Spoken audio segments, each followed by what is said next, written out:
The United Nations says a funding crisis is putting millions of people in danger. An internal review of the organisation is also reported to be looking for drastic cuts and reforms. That's after its biggest donor, the US, has slashed foreign aid. So what's next for the UN? This is Inside Story.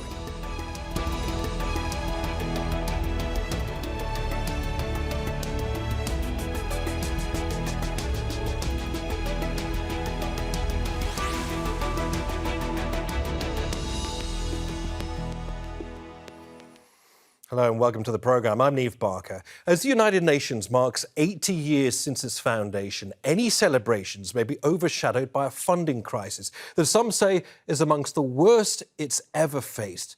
Its work in areas of dire humanitarian need are under threat, according to senior officials. Millions of people who rely on the UN's help could be in danger too.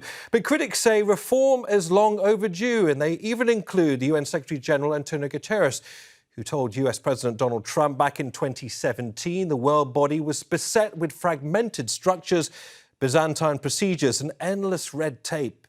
An internal review the UN chief has ordered could mean radical reorganisation, cutbacks and job losses, first reported by Reuters this week. It comes as cuts slashing US foreign aid, introduced as part of Trump's cost-cutting drive, led by Elon Musk, have hit the UN hard. So is the UN in crisis, or is reform long overdue and part of the problem? And what do the UN's difficulties mean for people around the world? We'll speak to our guest shortly, but first, this report from Laura Khan. A dire warning from United Nations top aid officials. US aid cuts could lead to the deaths of millions of people. From famine in Sudan, combating the impact of climate change on food supplies and migration, or efforts to bring aid to Gaza, vital work is being affected or even stopped by sweeping cutbacks to funding. UN staff who manage these operations have been protesting in Geneva against job cuts and the possibility that thousands of people may be made redundant. The UN stands up for everybody else, but no one stands up for the people behind the UN. The impact of decisions made by the Trump administration is hitting global UN agencies the hardest. The organisation is also taking action to find cost savings ahead of talks with funders, including the biggest, the US. A review ordered by UN Chief Antonio Guterres has recommended its biggest drive for efficiency in decades, and that includes merging departments and moving staff from high-cost locations, including New York. Many see the overhaul as a way to come back to the negotiating table and claw back funds from the White House administration. That's after President Donald Trump suggested axing all funding to the UN, although this would have to first be passed by Congress. Many people are feeling the pinch. Speaking from Afghanistan, Emergency Relief Coordinator Tom Fletcher says sweeping cuts will be felt by some of the most vulnerable communities. So we're in a period when we're having to massively prioritise, take brutal choices, life and death, literally life and death choices, about where to operate and which lives to save. And the needs of the Afghan people are right up there. President Trump has also been accused of sowing chaos in public health after he withdrew the US from the World Health Organization in January. We're living through the greatest disruption to global health financing in memory. For years, we have said global health financing needs to be changed and emphasized the importance of self-reliance. The question for many people is whether the UN has done enough to appease Trump's drive for what he calls government efficiency, and how much impact aid cuts will have on communities that need it most. Laura Khan for Inside Story, Al Jazeera.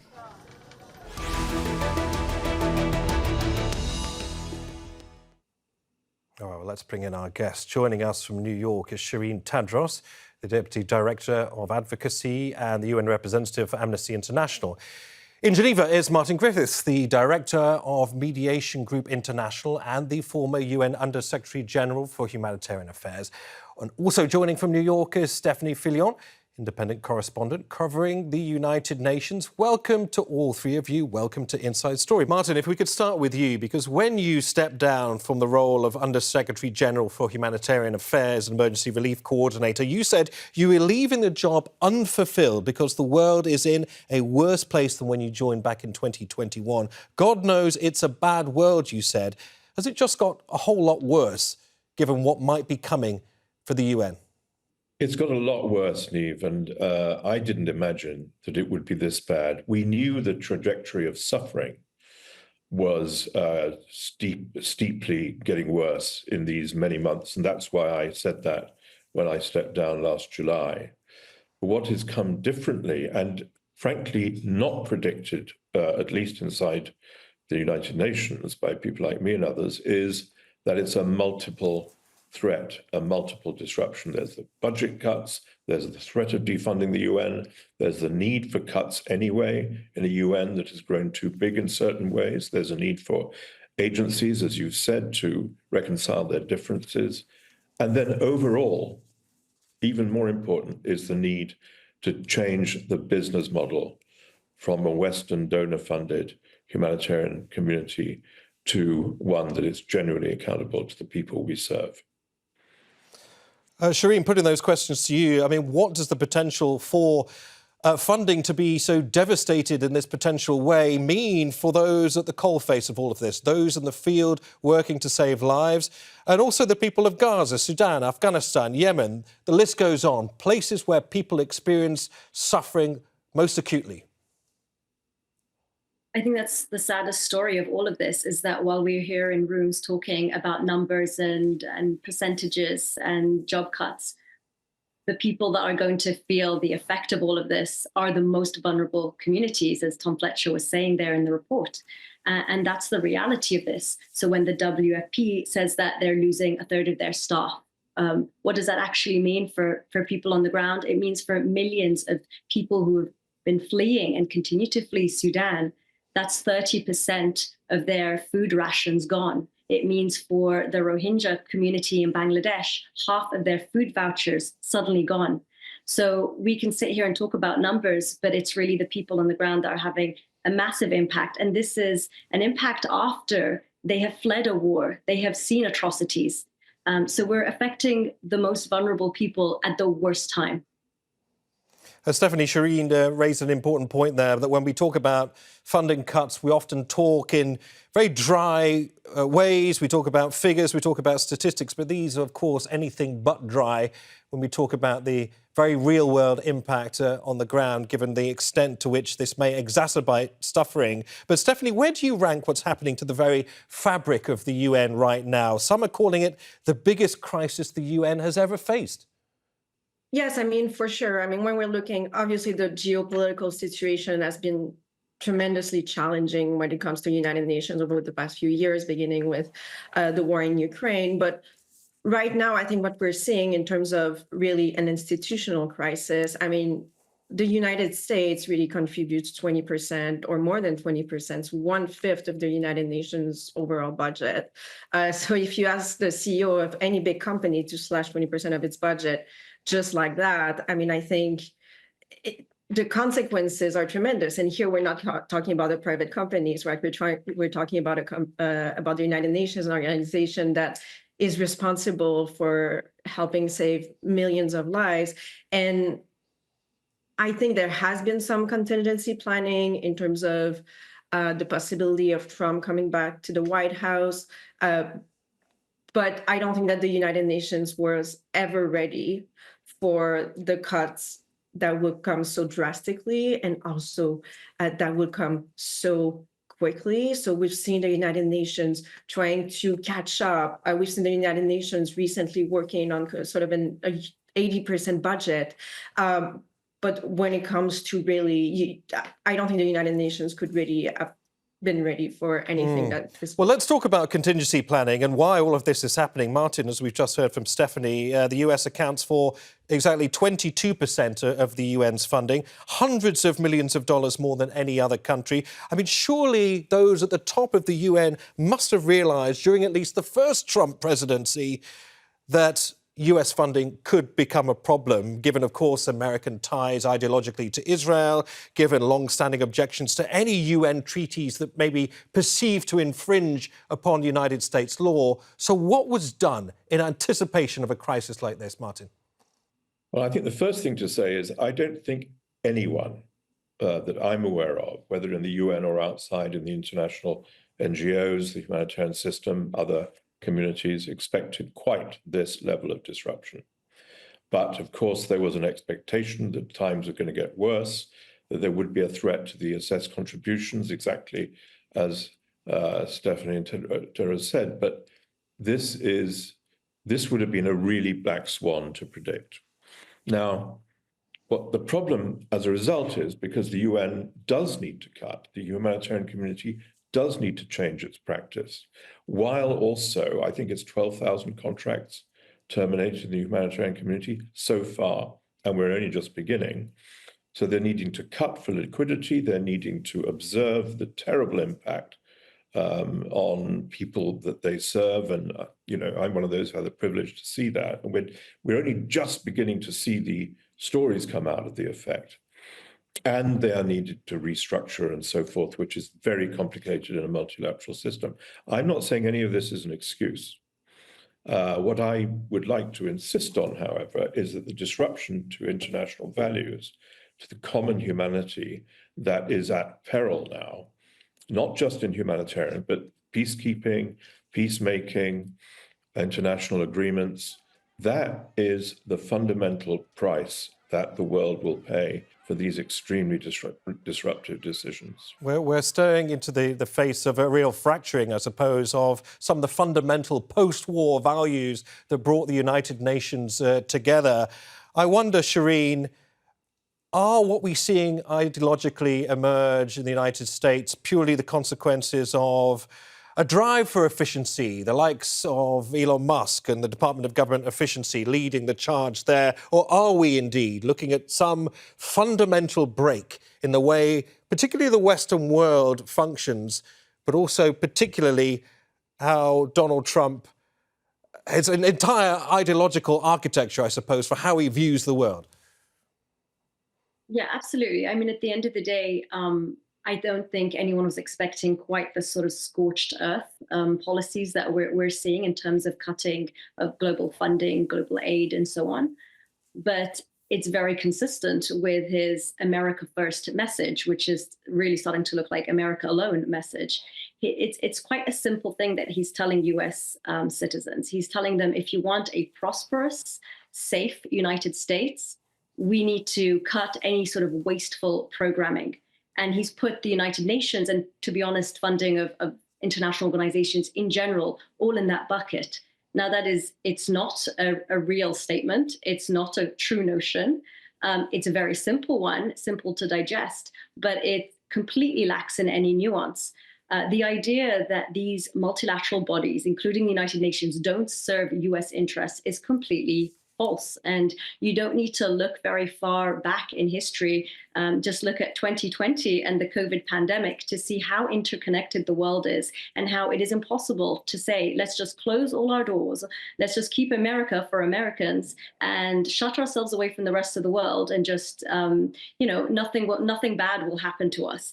It's very simple, but it's not true. And we've seen that, as with the case of the pandemic, that nobody was safe until everyone was safe. And all that Donald Trump is actually doing is taking away the US's ability to be around the table to discuss global matters, to discuss global conflicts that will spill over, that have an effect, an economic effect often, on US consumers or on US health. And his policies right now are just taking the US further away from being able to affect decisions and to be able to keep Americans safe. Stephanie, interesting point there by Sherine, that at the end of the day, America is essentially harming itself by deciding to potentially slash funding for this important global body.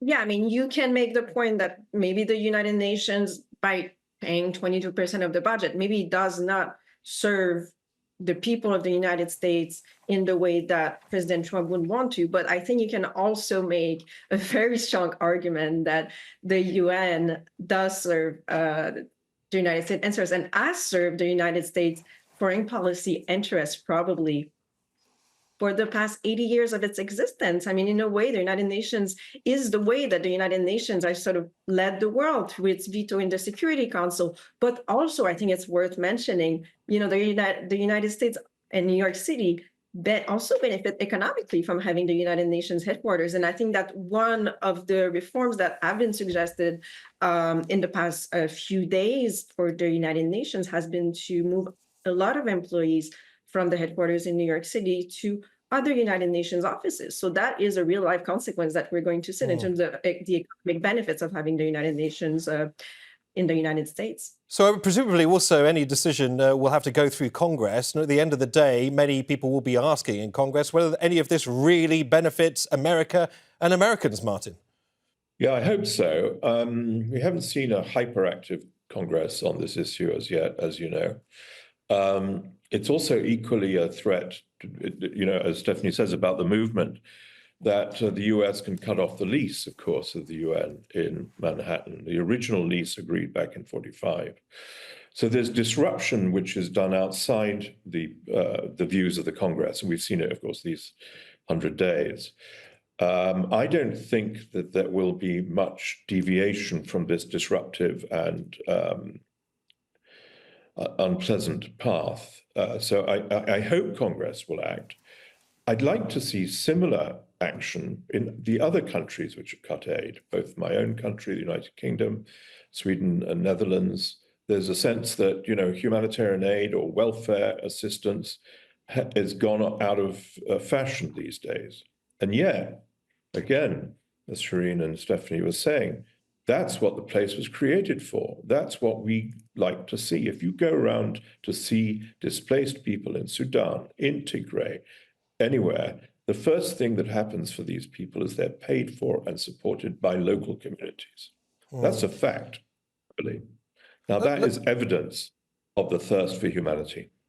Let me put that to Sherine. I mean, is there a fear of a domino effect here that, given the United States may well greenlight cuts to its foreign aid? We've seen it already. The UK, Netherlands, Belgium, France have all proposed cutting international aid budgets. But is there a concern that there is some sort of great unravelling, that it has indeed, in Martin's word, kind of gone out of fashion to care about people in need? Yes, absolutely. And this is, the big fear here, because we keep talking about how these funding gaps could be, filled by other countries. But at the same time, what we're seeing is not this sort of big defense of the United Nations as the Trump administration has attacked it, but rather almost going back, in their boardrooms and talking about, well, could we do the same thing? Is this wasteful? And that's a really dangerous state of play. 193 countries don't come to the United Nations, spend millions of dollars on their missions and field their best diplomats for some altruistic reason that they want to save the world. They do it because intrinsically, somewhere there, back in history, they remember that this is the way to keep everyone safe. This is the way to protect your borders. This is the way to keep your citizens prosperous. Somewhere along the way, though, it seems that government after government is forgetting about that. Right. And that's a very dangerous time in the world.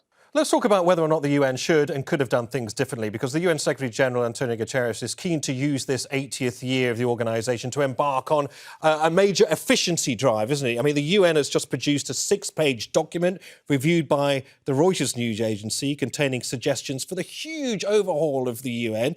In it are suggestions for consolidating dozens of UN agencies, to name a few of the things mentioned. And Martin, how might a slimmed down, more nimble UN be beneficial? Well, it would cost less, which is not a bad achievement, because it is too costly. There are, if not overlapping mandates, certainly overlapping activities, and there's a real reason for consolidation of some agencies, not just the UN agencies, but others as well. This is not only about the UN, as we know. But I think it's right to say that this could have been predicted better, contrary to what I was saying earlier, in the sense that I was in the United Nations at the time, as you know, and we weren't doing, deep assessment of possible disruption. And the reason why we should have done more, and now that Antonio Guterres is doing more, this plan he set out, according to Reuters, is an extraordinary, perhaps even an excessive plan for restructuring.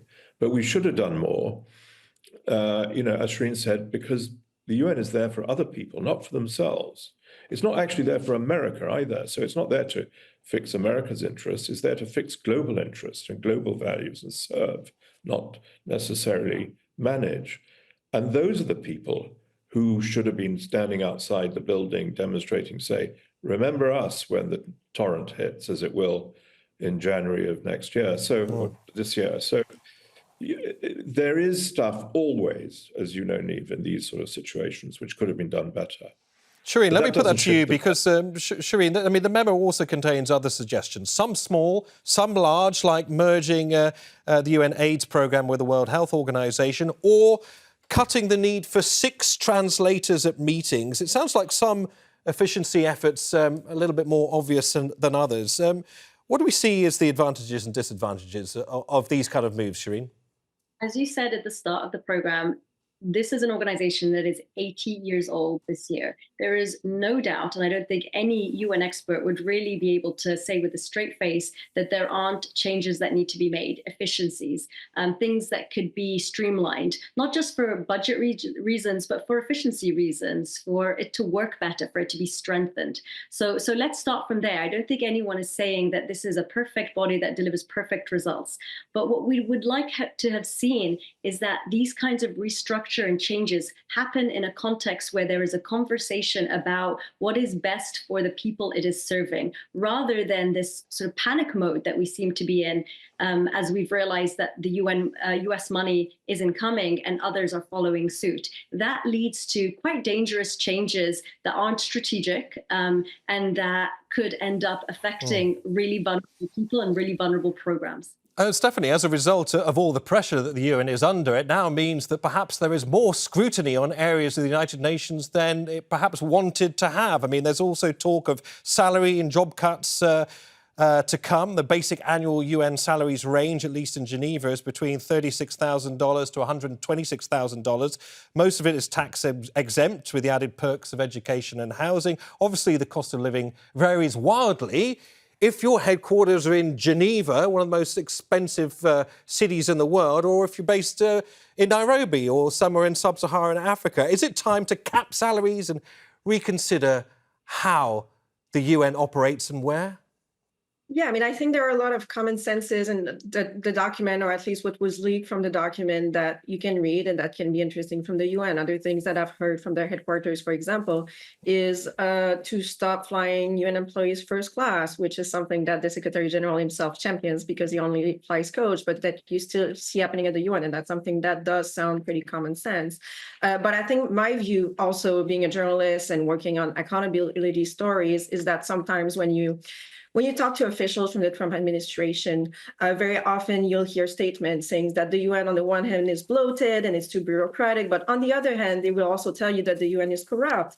And as a journalist who's worked on accountability stories, you can always tell that it's a very challenging balance to find between having those safeguards inside the United Nations when you want to give contracts to a company.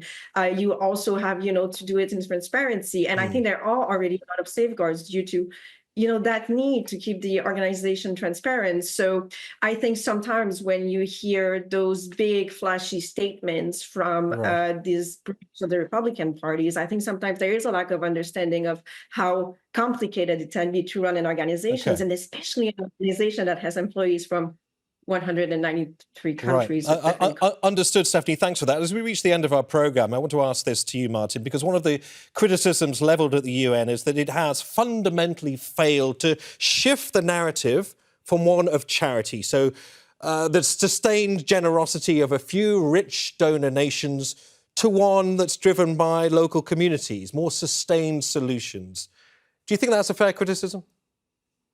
I do profoundly, Neave. I really do. And I think, and we have been acting on this for some years, that the key change, at least in humanitarian practice, but also in general welfare and aid, is to make sure that the link to and the direction from those frontline communities is clear, and the accountability is to them and their needs more than to the people who are generous enough to pay. The idea of charity from the West, as you say, Neave, is still there. I always believed in my long life that charity is fine and we need to encourage it because it's a stimulant for humanity, but it's not the final answer.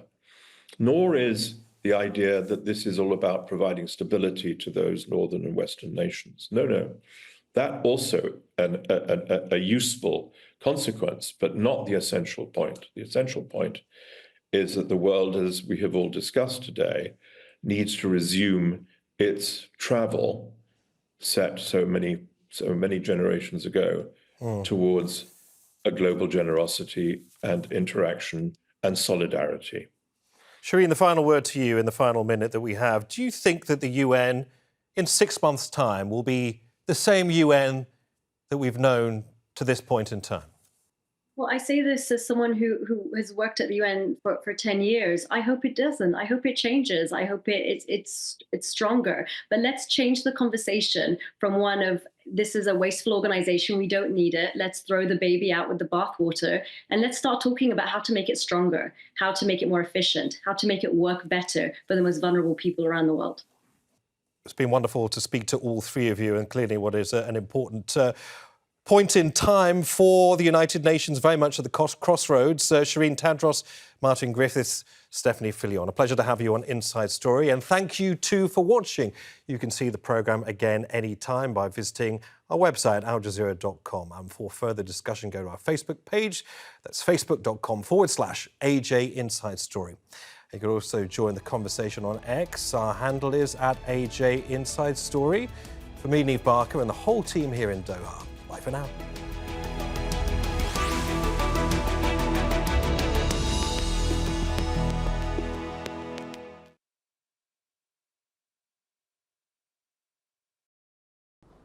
Make sure to subscribe to our channel to get the latest news from Al Jazeera.